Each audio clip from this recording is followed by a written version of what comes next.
We are on the air, Pops. What time is it? It's Chomp time! It is Chomp time indeed. I am Mike. That is Pops. This is the Chomp Time podcast. This is already episode 16, Pops.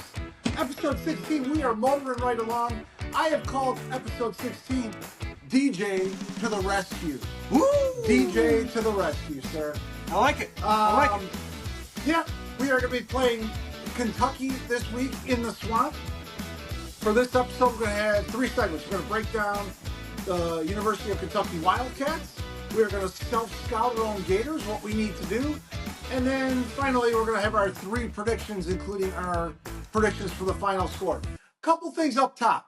Yeah. When we play Kentucky, it's almost like the opposite of when we played like Tennessee last week. When we play Tennessee, whether it's at home or away, we wear predominantly blue because we're orange and blue, but Tennessee is mostly orange. So during the Tennessee game, we usually wear mostly blue, or at least that's how it used to be back in the 90s. We are playing Kentucky this week, which is why I'm wearing my orange, because Kentucky's all blue. We are orange and blue. You've got the orange hat on. I got the orange shirt on. There'll be plenty of people in the stands with our traditional blue home jerseys, which is great. But you will see quite a bit of orange in the crowd as well. This is also homecoming, Pops. Oh, I didn't know that. It is homecoming. I wish that I had found a way to live down there closer to you by this point. I have not. We are working on that. Yeah. If I was down there, we would all be going to this game. Being an alum, you see somehow I got the diploma in back of me. I look at it every day and sometimes wonder how I got it, but I would be going to this game if I was down there. So you earned it, sir. You earned it. Yeah, it was not easy. That's all you got to say. Yes, sir. But yeah, so hopefully next year we'll be attending the homecoming game, whoever we play. So let's get right into it. Yeah. I'm going to let you start off with the breakdown of the University of Kentucky Wildcats. Fire away. Okay. I'm going to give you a little quiz to start. University of Kentucky is in Lexington? Very good. What year was it founded? I'll get you. You told me last week Tennessee was 1794. That is correct, sir. You want a hint for this one? You want a hint? I'm going to say, what? You want a hint? Yes. What year was University of Florida founded? It was 1853, right? Yeah. Go up a little. So 1855? Nah. All right. I was wrong. 1865. 1865. Okay. Yeah. They got about 33,000 students. That's just not that many. Okay. Yeah. What can I tell you? I'm not going to go through all the different things about the university. I'll just give you some alumni. Famous alumni. Sure. Ashley Judd. Ooh. Well. Yeah. I thought she was hot back in the day. She's probably aging gracefully. I haven't seen her in a while. Ashley Judd. Now, I'm gonna name the next 6, 7, 8, whatever it is, and you tell me what they all have in common. All right. Anthony Davis, John Wall, James Mashburn, DeMarcus Cousins, Devin Booker, Carl Anthony Towns, Dan Izzo. They were all players for University of Kentucky basketball team. That's but correct. I think it was Jamal Mashburn, not James Mashburn. Oh, you're right. You were wrong on that. And then we have a couple others. We have Rondo, Rex Chapman, and that's it. But one football player they have famous. Randall Cobb. Kentucky? Randall Cobb. Yeah. Okay, so here's what University of Kentucky has done so far this year. They won their opening game against Southern Miss 31-0. They lost. Hey, Pops. Yeah. Real quick. I'm not going to lie to you. I'm a little bit upset you don't have a breakdown of maybe some very prestigious alumni of UK that I have no desire to know about. I'm surprised you don't have any historical facts about buildings. You're just going right into stats today? I looked for it, and I couldn't find anything that was interesting. It tells you about the university. Nothing was interesting. All right, continue on. Go ahead. Okay, they lost their second game to South Carolina, 31-6. They lost the next game to Georgia, 13-12. Tough game. They won the next game 41-6 over Ohio. They beat Ole Miss 20-17. And Vandy just took them out last week 20-13. So they're across the board. Their record is kind of what it is. I will give you a couple of stats and I'll let you go into the individuals like you normally do. They pass on an average 193 yards a game. They Yeah, rush an average of 153. correct. Okay, so why don't you talk about the Well, players I- themselves? I'll I'll get into some players. I don't Yeah, have I didn't do a whole lot of. It's kind of funny. We probably should have had a little preview of what we were going to talk about because we are not on the same page today. But that's fine. So Kentucky is 3-3, just yeah, like we are, yeah, and Kentucky is 1-3 in conference. They're three. They have 3 wins, 3 losses. Two of their wins are against lower yeah. level teams. And then their one win at Ole Miss was 2017. Ole Miss was a top 10 ranked team at the time. And then their 3 losses in conference were all at home. 31-6 South Carolina, like you said, 13-12 at Georgia. They probably could have won that game. 20-13, like you said, Vandy. We know Vandy's playing very well, beat Alabama. But they did, I guess my point is they did have a big win on the road at Ole Miss, which gives me a little reservation about this game. Well, let me just go into that a little bit. You've always been one of these individuals that said, "Why do we have preseason polls? Why do we have preseason polls? Right. Because they're always overrated. Some of these teams that are in there, the ones that are always good are always going to be there. Ole Miss is the perfect example right now. They came hot out of the box, okay, and all of a sudden, this was the greatest thing since sliced bread, and now they've lost a couple of games. So it's kind of like, come on. I mean, Well, for sure. For sure. The greatest example is Florida State was ranked number oh, 10 there you preseason. go. There you And go. they're 1-5 and Yeah, moving yeah, south of that. yeah. But Kentucky's head coach is Mark Stoops. He is in his 12th season, believe it or not. Wow, This wow. is his first head coaching job. I think he's done a decent job at Kentucky, but not as good as everyone says. He is 76-68 as a head coach at Kentucky. He is 36-58 in conference. No, Now, no, no, no good. No good. I mean, not they were worse before he got there. He's had 2 10-win seasons. In 2018 and 2021, they were both 10-3, which I would venture to say hasn't been done at Kentucky in a while, much less 2 10-win seasons in 3 seasons. So, and then 2022, 7-6. 2023, he was 7-6, which is by the way better than Florida. Let me let And me ask let me ask you a question here. I don't know if you have the answer. The 2 years that he was 10-3, what did we do against Kentucky? Those 2 years. I think we beat them, didn't we? I thought we did too, but I could be wrong. I will have to look that up. But so Mark Stoops, as a player, he played defensive back at Iowa.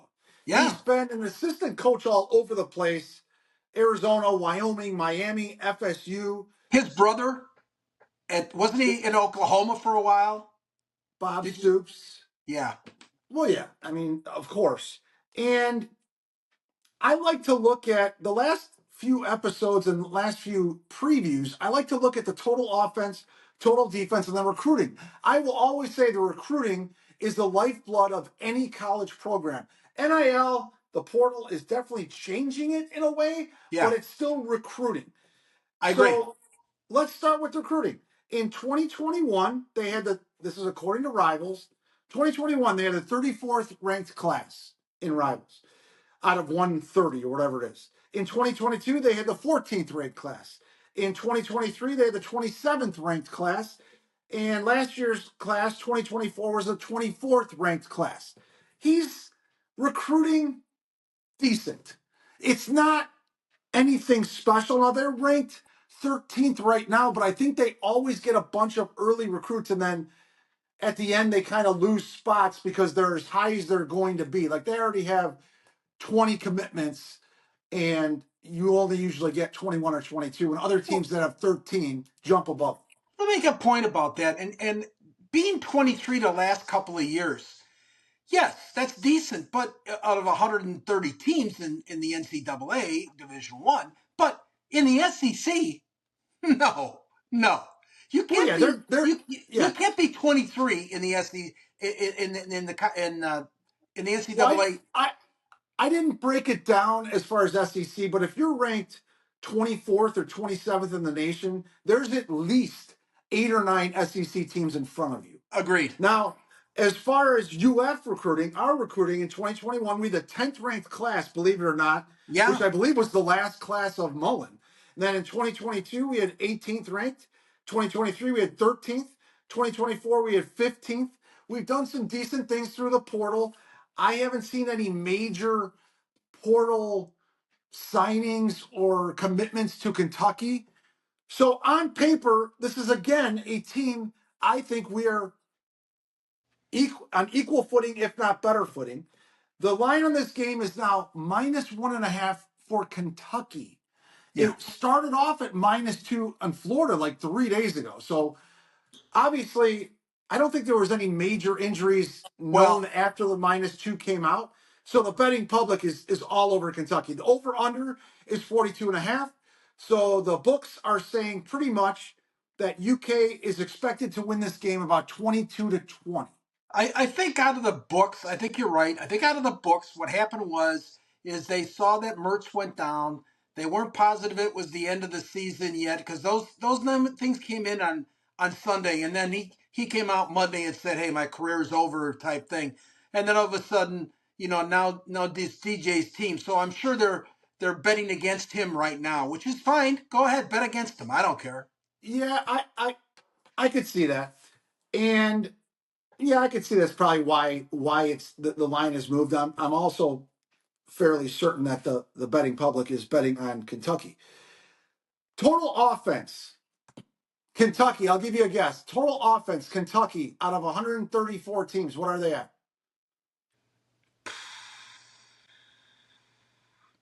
73. They are at 115th in total offense. Okay. UF is 59th in total offense. Total Yeah. defense, UK, out of 134 teams or whatever it is. What's your guess? 111. They are ranked third. Three. I saw another poll, they were ranked fourth, but I go by NCAA.com. They are ranked third in total defense in the NCAA in this, coming into this game. All And right. UF is now 87th. So they're obviously a defensive team. Mark Stoops is a defensive guy. Like I said before, he played defensive back at Iowa. So he comes in as a defensive head coach. They're allowing only 89 yards per game rushing. They're allowing only 162 yards per game passing. Their stars on offense, their quarterback is Brock Vandegrift, a Yeah. former 5-star quarterback recruit transferred from Georgia. Yeah. Their running back is Sumo Karnbaye, I believe. Demi Sue. 380 yards, 4 touchdowns, averages 4.5 yards per carry. When I did all these stats, Pops, Yeah. I am not impressed with Kentucky. I'm just not. They played a good game against Georgia at home. Hey, They played, their leading receiver is Dana Kay with 452 yards. all right. I mean, through That 6 games, that's not all that impressive. no, no. And so they had a good game at home against Georgia, which they should have won, but they lost. They had a good game at Ole Miss, but like you said, we now think that Ole Miss is overranked A bit overranked. and overhyped. So I'm not, let's move right into Florida. I'm not as concerned as I thought I would be. I came into doing my research thinking that, all right, how are we going to beat them? And after my research, I find myself saying, how are they going to beat us? Yeah, yeah. I agree So with you what are your there. thoughts? What are your thoughts on Florida as of right now and going into this game? Little keys or what you think might happen? Well, the good news about this is that DJ's had plenty of work. It's not like Yes. he came in for a couple plays. So everybody, including us, who complained about him getting a third series and all that, as it turns out, it was a pretty good, damn good thing because he's had some work. He had to finish up the last game. He drove us down for a touchdown and tied, tied the game because we kicked the extra point instead of going for two. So we saw him in a very on the road in a hostile place in the fourth quarter, end of the game, boom, he was right there and he performed. So I have no problem with this guy, with DJ coming right out of the box in our game, and I think we're going to see some special things. Again, I love Mertz. Mertz did a lot for the program. He helped us, get through some of the tough areas, especially with, DJ coming on board this year and all that. It is what it is. I feel bad for the kid. I think he'll get a look-see in the NFL. Nothing as more than a backup, but that's okay. He's very accurate, but this is DJ's team now, and I think DJ, as you said the other day, I think has a lot of support within the team. Not that they didn't support Mertz because he was the captain and he's the guy, but DJ kind of relates a little bit with some of these younger guys a little bit more than Mertz did. Okay, so I think that there's some we have plenty of injuries again. I looked at the list. We got 10 guys that are not going to play. Um, Montreal is questionable, so we'll see. Webb is questionable, so we'll see about him. So we might be a little bit lacking on the running side, but we got all the receivers back. I think we're going to open it up against Kentucky. I really do. I think that it's our time right now to show and put DJ in the spot and let him go. Yeah, a couple of notes on what you just said. There was a post online, I don't know if you saw it, from DJ Lagway's parents No. to Graham Mertz.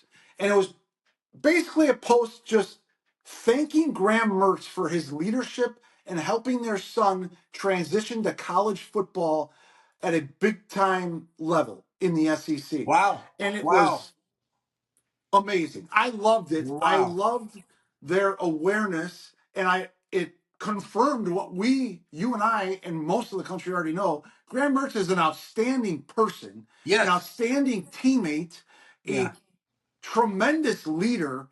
He will be missed, but I see him, even though he started at Wisconsin, Yeah. I see Graham Mertz being a Gator for life and being one of those guys almost not as much as like a Joakim Noah Yeah. or Al Horford or a Tebow, but he will be somewhat synonymous with Florida football, I believe, moving forward. I do believe I'll see him at future games, him wearing Florida Gator gear. Not that he's ignoring everything at Wisconsin, but Well, he really loved his time at yes. our university. And And the other thing I thought was very interesting was I didn't realize this till the last game. They're inseparable, and they room on the road. I mean, that's pretty interesting for a senior fifth year guy. That's he's got his competition right next to him, yeah, and yet he has no problem with this, and he rooms with the guys, helping the guy. It's kind of like really refreshing to see this. This is why in my heart, okay, DJ's not going anywhere. All these people can say whatever they want. DJ is a Florida Gator. He's not going anywhere. well, let's hope you are correct. Yeah, It speaks to their relationship and the way the team loves both guys. It appears yeah, speaks to both men. yeah. Um, He was DJ, he was raised pretty damn good. it really appears that way, and I was very impressed with that post. So look it up after I this will. episode. I will. Look it up and give me a call, and we'll talk about it. But I love to see it. Also, on the injury front, there is a lot of injuries still, and I'm sure there's a lot of teams out there with as many injuries or more than we have. It's week 6 in a brutal and violent sport. Didn't look like anything new out of the Tennessee game other than Mertz, Right, obviously. And right. then Montreal is questionable, I saw, He's questionable, and Webb is questionable. and Webb is questionable. So, You yeah, know there what? were two major injuries. What was funny about that whole thing with Mertz? Not funny, but he got he got hurt on a non-play. I mean, he got his foot caught. Well, I think it was actually, I was doing some research earlier, and I listened to a couple other shows about the Gators, and they were saying that he got hurt a couple plays earlier, and he knew that something was wrong, but he thought it was just a sprain or just a tweak. Oh, And then okay. after that throw, he realized that it popped even more, or the pain Okay. really set in after that throw. Okay. So he's a warrior. He's an Yeah. absolute warrior. Yeah. Remember last year he got hurt plowing through for a crucial first down. He broke his collarbone. He wanted to stay in, but obviously Listen, couldn't do that. listen. So If he can't make it as a backup or a he'll be a coach. I think he would be a great coach for the Gators to start his career. Give him something. You know, he's not going to be a coordinator, but give him something. Maybe he could be the quarterback coach. Who knows? He said as much a couple days after a devastating college career ending injury that's going to hurt his draft stock. He said as much with a positive, beat. I'm going to be a coach now. I'm There going you to go. help coach the team. I'm going to try and help us win games as a Yeah. coach. Like, Yeah. I love that guy. So Yeah. as much as I didn't like him wearing the number 15 when he first came in, like, who the hell do you think you are? Uh, I'm, you know, I'm, we got to get over that because I got problems with people wearing 11. I mean, I got, I do. but it's a different generation now. And the players themselves that wore those numbers have no problem with it. So we shouldn't have a problem with I will still say till the end of time, it. if you win a Heisman Trophy, nobody's wearing your number again. I don't care Yeah. who it is. I don't Yeah. care if it's the best recruit in the history of recruits that Yeah. has to have that number. You pick a different I number. I don't disagree. I don't disagree. But There's it's not very few teams. How many? I'll have to look this up, but I think Notre Dame has the most Heisman winners, maybe. Southern So Cal. Maybe Southern maybe Cal, so. Notre Dame. But Florida has got three. And even if we get a bunch in the next few years, even if we somehow get another three in the next 10, 20 years, that's still only six numbers out of 100 if you include zero now. So pick a different number. You win We a Heisman, nobody's wearing your number we again. we should have had 4 Heismans. Well, it could have been five. And Rexy came this close. you're talking about Rex, right? Yeah, it came this close. Yeah, that Rex year, I think it was 2001. But then Kyle Trask had incredible numbers. Yeah. I hate bringing it up because it hurts me, but the game at Texas A&M took so much out of the program sales. I think that was a major turning point in our program because Might have been. we were Yeah. sailing along. Mullen Yeah. had us rocking on offense. We go into Kyle Field. Kyle Trask was named Kyle because of Kyle Yeah. Field. He's from Texas. His favorite target that year was Kyle Pitts.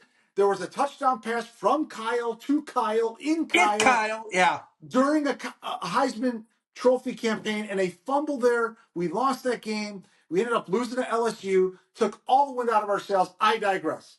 All right. So anyway, let's move on to our three predictions, Pops, for this game. University of Florida hosting the Kentucky Wildcats in the homecoming of 2024. What is your first two predictions for this game? Whatever you want to Okay. What I think's going to happen, okay? say. DJ Yes. is going to have a phenomenal game. All right. Phenomenal game. All right. I think he's going to run for at least 60 yards, Okay. and I think he's going to pass for 250 yards. All right. Okay? That's prediction number one. Number two. So you're predicting 300. You're predicting 310 all-purpose yards plus for DJ Lagway. Go ahead. That is correct. Our D line will continue to dominate this Really? game. Yes. I have been on since week one, as you know, and ever since Central Florida, we have just been on a roll, and we've stopped some pretty good rushing teams. I think we'll continue. Yeah, That's I my agree. And that's my two. very, very impressive defense. The last two games against potent rushing attacks, we Yeah, have stymied both of them. yeah. And we should have won both games, but leave that as it may. I My digress. first my first prediction was almost completely in line with yours. My first prediction was that DJ will have 300 plus all-purpose yards. There I you didn't go. break it down like you did, All right. but I predict he will have 300 all-purpose yards plus. So we were very right there together. Yeah. I called this episode 16, DJ to the rescue. Get into that in a second. But my second prediction is, Dad, you're going to see something you've been asking for No, it's not for going to happen. 2 months now almost. We're going to have not one, but two. See those ugly fingers of mine? Those big, Yeah. big hands? Two. Why do I have balloons right there? I don't even know what that means. Two trick plays. Wow.